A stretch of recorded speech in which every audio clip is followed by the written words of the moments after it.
अस्सलाम वालेकुम, मैं ज़ुहैब याकूब। लास्ट वीडियो में मैंने आपको बताया था कि हम बाकायदा एफिलिएट मार्केटिंग का एक ब्लॉग स्टार्ट करने लगे हैं और स्टेप बाय स्टेप मैं एक ब्लॉग वेबसाइट को आपके सामने क्रिएट करूंगा, उस पर कंटेंट डालूंगा, उस ब्लॉग की मार्केटिंग करूंगा और उस ब्लॉग पर एफिलिएट मार्केटिंग करूंगा और साथ ही कुछ एड्स भी उस पर लगाएंगे, जिस तरह एडसेंस है या कोई और कंपनी के एड्स लगा लेंगे। किसी भी तरह से हम अपने ब्लॉग को मोनेटाइज करेंगे और हमारा मेन फोकस एफिलिएट मार्केटिंग पर रहेगा, क्योंकि एफिलिएट मार्केटिंग एक बहुत ही अच्छी फील्ड है। अगर आप इसमें स्टार्टअप लेते हैं तो आपको बहुत फ़ायदा होगा। फ्रीलांस और बाकी जितने भी काम हैं उनसे कहीं बेहतर मुझे ये आइडिया लगा है। हर किसी की अलग अलग चॉइस हो सकती है। कुछ लोग फ्रीलांस में काफ़ी अच्छा कमा रहे हैं, उनके लिए वो फील्ड बहुत अच्छी है। अगर आप उनसे मशवरा लेंगे तो आपको वही सजेस्ट करेंगे कि आप फ्रीलांस कर लें।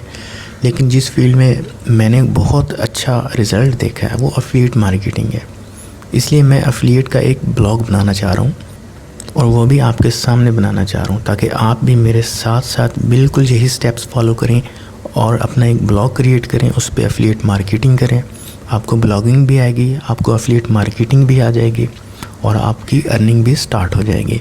इसमें टाइम कितना लगेगा तो मैं आपको बता दूं कि ये कोई बाकी चैनल्स की तरह वीडियोस नहीं है जिसमें मैं 1-2 घंटे में सब कुछ आपको ब्रीफिंग दे दूं और आप अपने हिसाब से ब्लॉग बनाएं और मार्केटिंग करें। इस तरह मैं नहीं करूँगा।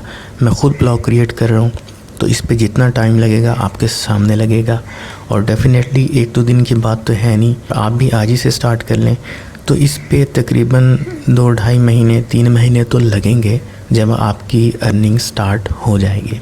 और ये भी हो सकता है कि आपकी पहले महीने ही अर्निंग स्टार्ट हो जाए। कुछ कहा नहीं जा सकता।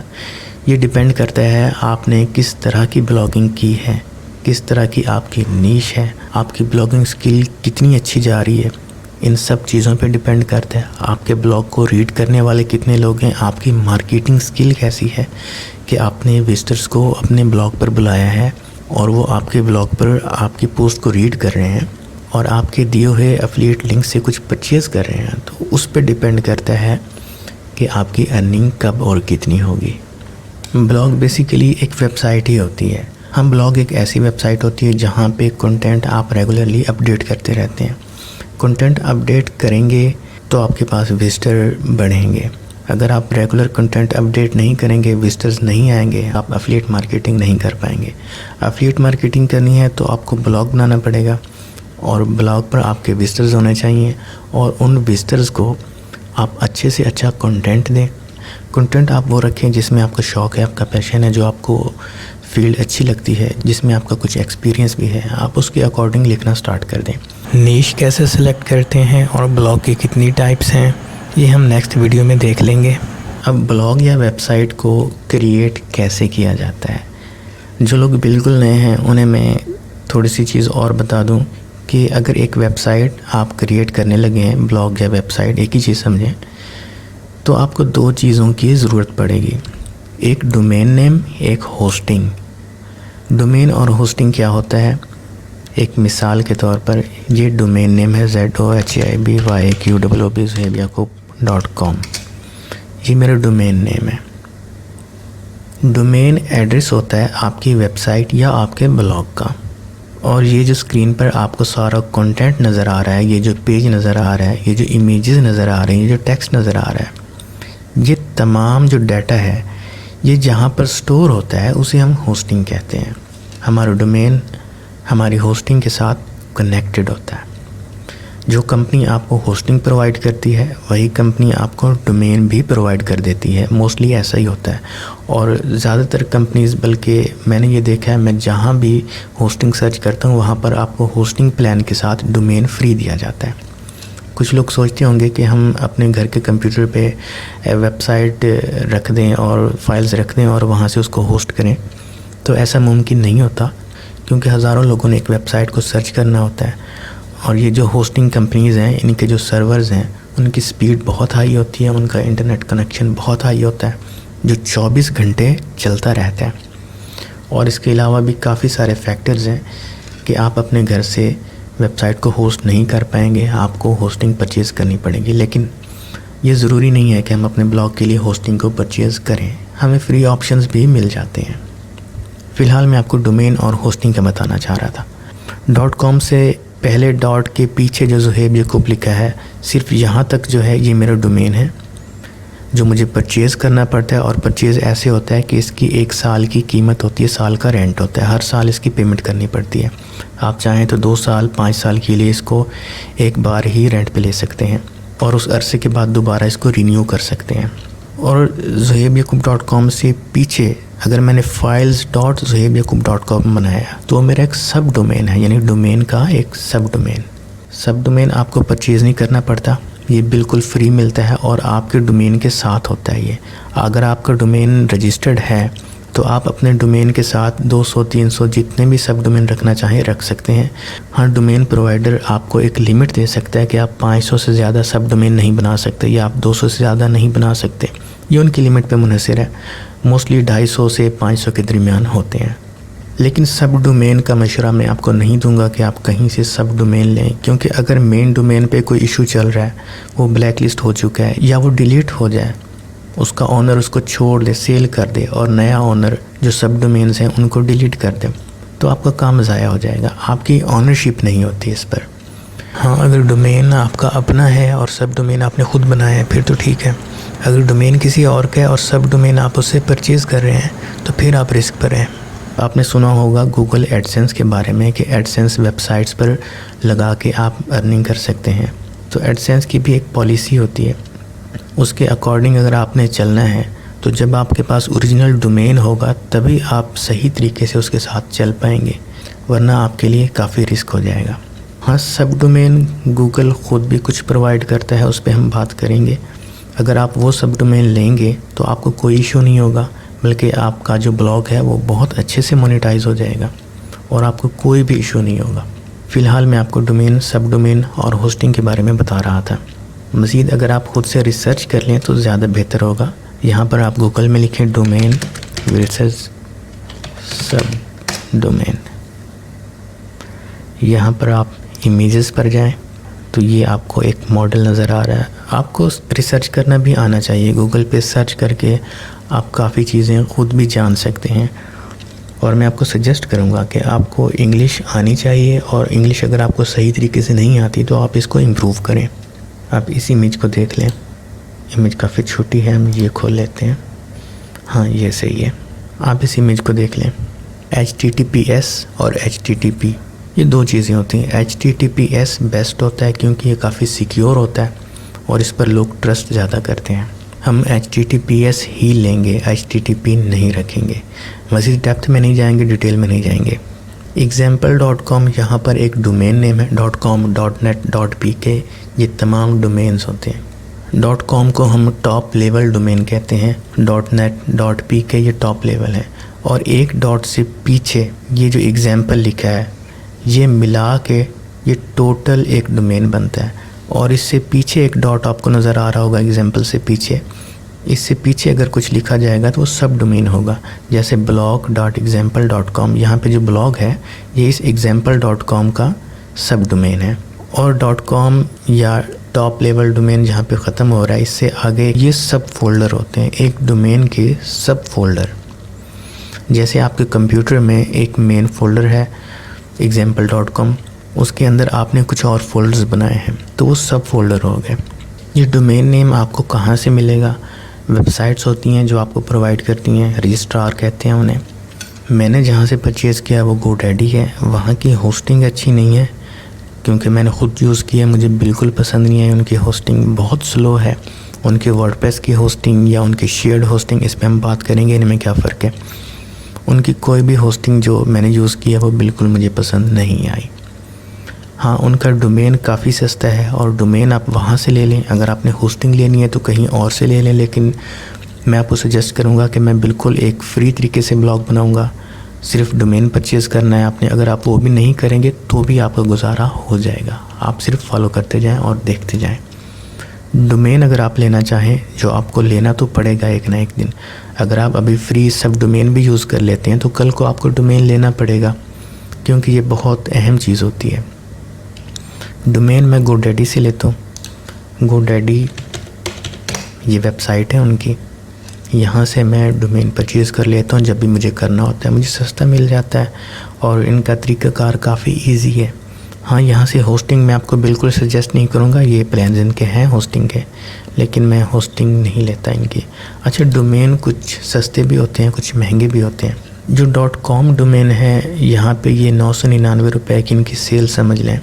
आप पहले साल के लिए सिर्फ 999 रुपये में ले सकेंगे और जब आप पेमेंट करते हैं तो आप मेरे अकाउंट से तो 100 रुपये इजाफी कट जाता है, 1100-1200 में पड़ सकता है।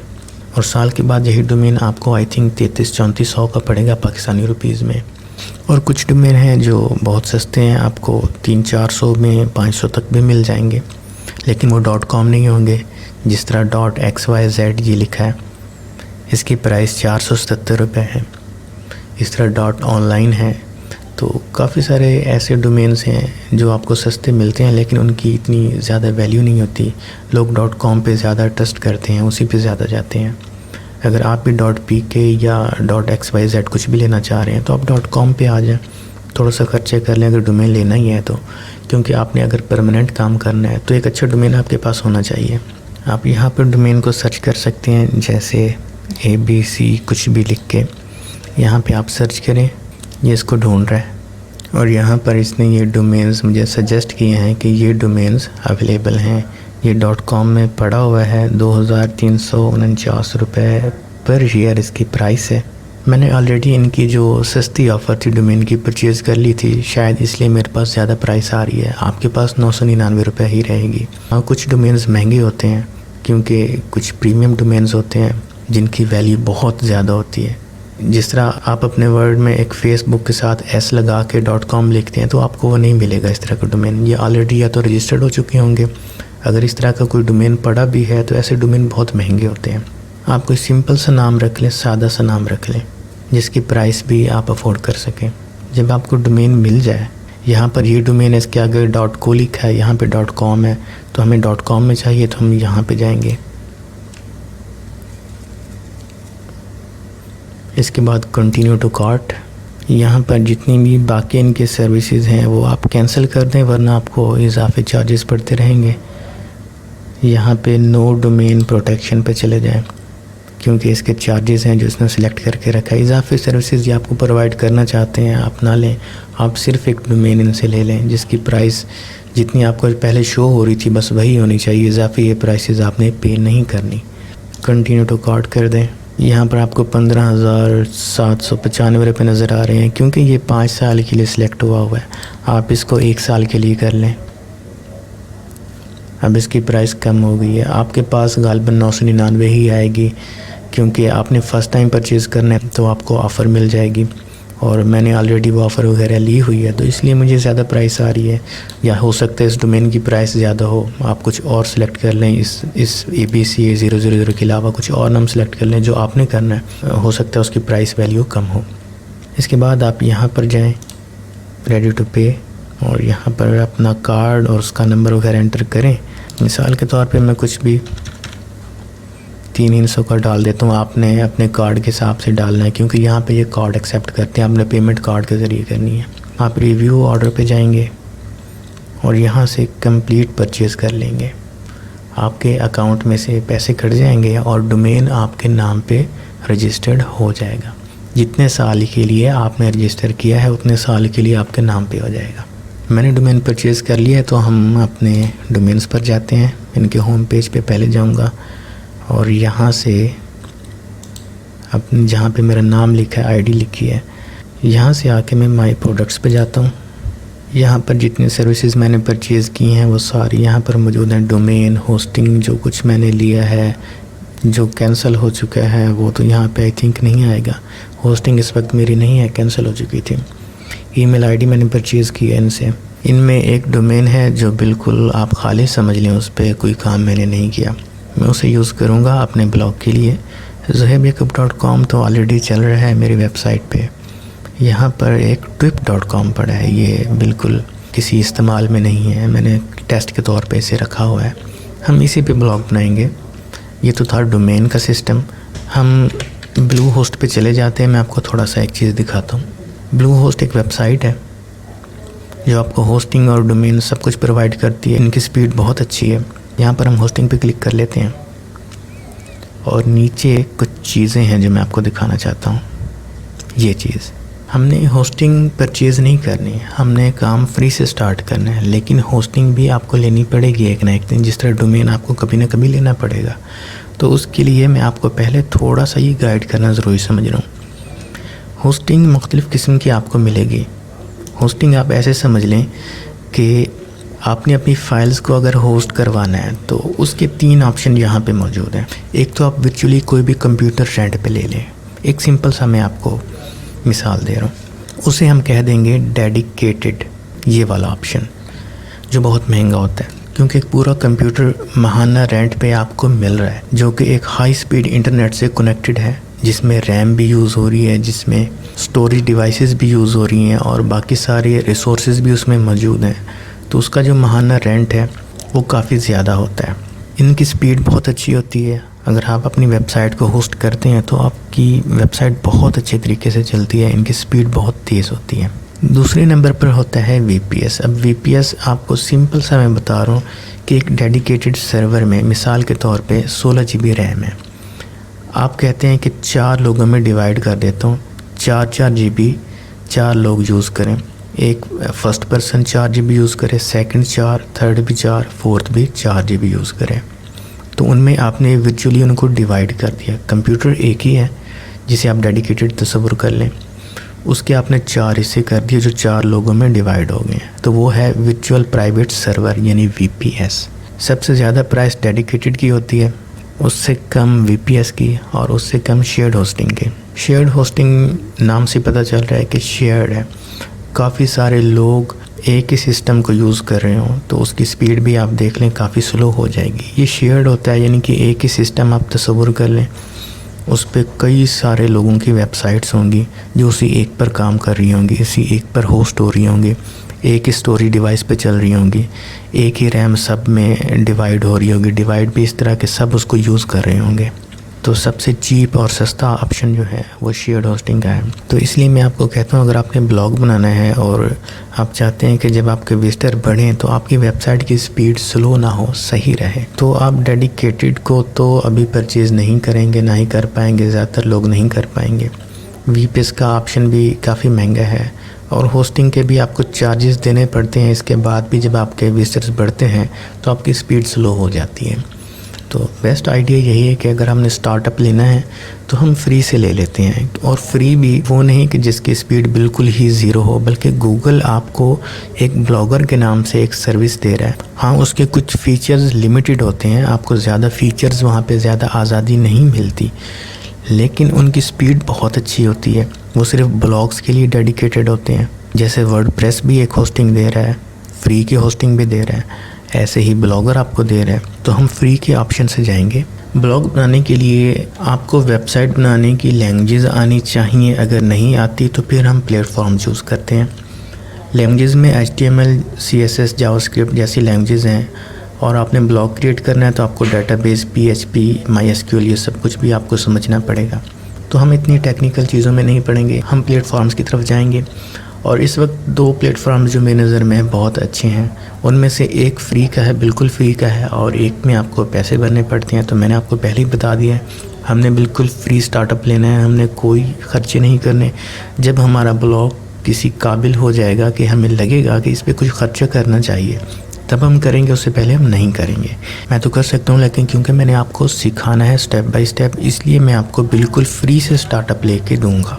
ब्लॉग बनाने के लिए मोस्टली लोग वर्डप्रेस को तरजीह देते हैं कि वर्डप्रेस एक अच्छा ब्लॉग क्रिएट करने में, एक अच्छी वेबसाइट बनाने में बहुत मददगार चीज़ है। वर्डप्रेस एक स्क्रिप्ट है, लिखी लिखाई लैंग्वेजेस, कोड्स का एक समझ लें आप मजमूआ है, जो बना बनाया आपको सब कुछ मिल जाता है। फिर आपने सिंपल उसमें कुछ एडिटिंग करनी है जो बिल्कुल ईजी है। वेबसाइट का टाइटल, डिस्क्रिप्शन और बाकी डिटेल्स आपने अपने हिसाब से सेट करनी है। वर्डप्रेस में भी 2 ऑप्शन है। एक तो वर्डप्रेस आपको अपनी फ्री की होस्टिंग भी देता है, यहाँ पे आप देखें फ्री लिखा हुआ है, स्टार्ट विथ फ्री कि wordpress.com पे आप जाएंगे तो आपको फ्री में भी वेबसाइट मिल जाएगी। लेकिन जब मैंने ये यूज़ की थी तो ये आपको अपना कस्टम डोमेन ऐड नहीं करने देते फ्री वाले ऑप्शन में। बल्कि आपको अगर डोमेन ऐड करना है तो आपको इनका कोई ना कोई पैकेज परचेज़ करना पड़ेगा। जैसे ये पैकेजेस हैं, यहाँ से इनमें से कोई भी पैकेज वो आपको लेना पड़ेगा, इसलिए मैं इसको सजेस्ट नहीं करूँगा। हाँ, अगर आप एक सिंपल सा ब्लॉग क्रिएट करना चाह रहे हैं, एक टेस्ट करना चाह रहे हैं कि वर्डप्रेस कैसे काम करेगी, तो आप इनको एक ट्राई दे सकते हैं। वर्डप्रेस दो तरह की है, मैंने आपको पहले बताया। एक तो wordpress.com जहाँ पे ये अपनी होस्टिंग देते हैं, वहाँ पे इन्होंने ये स्क्रिप्ट वर्डप्रेस का इंस्टॉल किया हुआ होता है, आप उसको यूज़ कर रहे होते हैं। और दूसरा ऑप्शन है कि आपको वर्डप्रेस का एक स्क्रिप्ट दे देते हैं, बना बनाया कोड्स का एक मजमुआ समझ लें। वो आप अपनी होस्टिंग पे जाके, जहाँ पे आपको इनसे सस्ती होस्टिंग मिलती है, वहाँ पे उसे इंस्टॉल करके वहाँ से उसे चला लेते हैं। आप यहाँ पर वर्डप्रेस डाउनलोड, यहाँ पे जो पहला ऑप्शन है wordpress.org, वो .com था, ये .org डोमेन नेम में फ़र्क है थोड़ा सा। वो होस्टिंग प्रोवाइड कर रहे थे वहाँ पे, और यहाँ पे ये आपको डाउनलोडेबल स्क्रिप्ट दे रहे हैं जो आप यहाँ से डाउनलोड करके अपनी होस्टिंग पे जाके रख सकते हैं। ज़्यादातर जो भी होस्टिंग्स वाले हैं वो आपको ये वर्डप्रेस इंस्टॉल करने का ऑप्शन वहीं पे दे देते हैं, आपको यहाँ से डाउनलोड नहीं करनी पड़ती। लेकिन अगर वो नहीं देते तो आपको यहाँ से डाउनलोड का ऑप्शन भी मिलता है, ये आप डाउनलोड करेंगे, वहाँ पे इंस्टॉल करेंगे। लेकिन हमने ये काम नहीं करना, मैंने सिर्फ आपको बताया है कि एक वर्डप्रेस ऑप्शन है। लेकिन क्यों नहीं हम यूज़ करेंगे, इसकी दो रीज़न्स हैं कि अगर आप सस्ती होस्टिंग लेंगे, शेयर्ड होस्टिंग, तो उसमें जैसे ट्रैफिक बढ़ेगी आपकी स्पीड डाउन होगी। और वर्डप्रेस में ब्लॉग के अलावा काफ़ी सारे इजाफी फ़ीचर्स होते हैं, जैसे ई-कॉमर्स स्टोर आपने सेटअप करना है तो वो कॉमर्स का ऑप्शन है। उसको सपोर्ट करने के लिए जो वर्डप्रेस में फ़ीचर्स रखे गए हैं वो आपके मतलब के ना भी हों तब भी वो आपके सर्वर पे चलेंगे, जो कि आपकी होस्टिंग के रिसोर्सेज को यूज़ करेंगे और आपकी वेबसाइट की जो स्पीड है वो डाउन हो जाएगी। खैर, इसके अलावा दूसरी रीज़न एक ये भी है कि हमें ख़र्चा करने की ज़रूरत नहीं है, जो कि बहुत बड़ी रीज़न है, क्योंकि आप में से ज़्यादातर लोग ख़र्चा नहीं करना चाहेंगे, बिल्कुल कम बजट में एफिलिएट मार्केटिंग स्टार्ट करेंगे, इसलिए हम ये ऑप्शन सेलेक्ट नहीं कर रहे। तो हम कौन सा ऑप्शन सेलेक्ट कर रहे हैं जो बिल्कुल फ्री है, और उसमें आपको एक ट्रस्टेड सब डोमेन भी मिलेगा कि अगर आप स्टार्टिंग में डोमेन परचेज़ नहीं भी करते तो भी कोई प्रॉब्लम नहीं होगी, बल्कि आपका ब्लॉग अच्छे से सेटअप हो जाएगा और काम भी करेगा। अब मैं इसके साथ ही अगली वीडियो डाल रहा हूँ जिसमें हम ब्लॉग को सेटअप करना शुरू करेंगे उसी प्लेटफॉर्म पे जिसकी मैं बात कर रहा हूँ। वो है गूगल ब्लॉगर का ब्लॉग स्पॉट, जिसमें आपको सब डोमेन भी मिलता है। वीडियो लंबी हो गई है, मिलते हैं अगली वीडियो में। अल्लाह हाफिज़।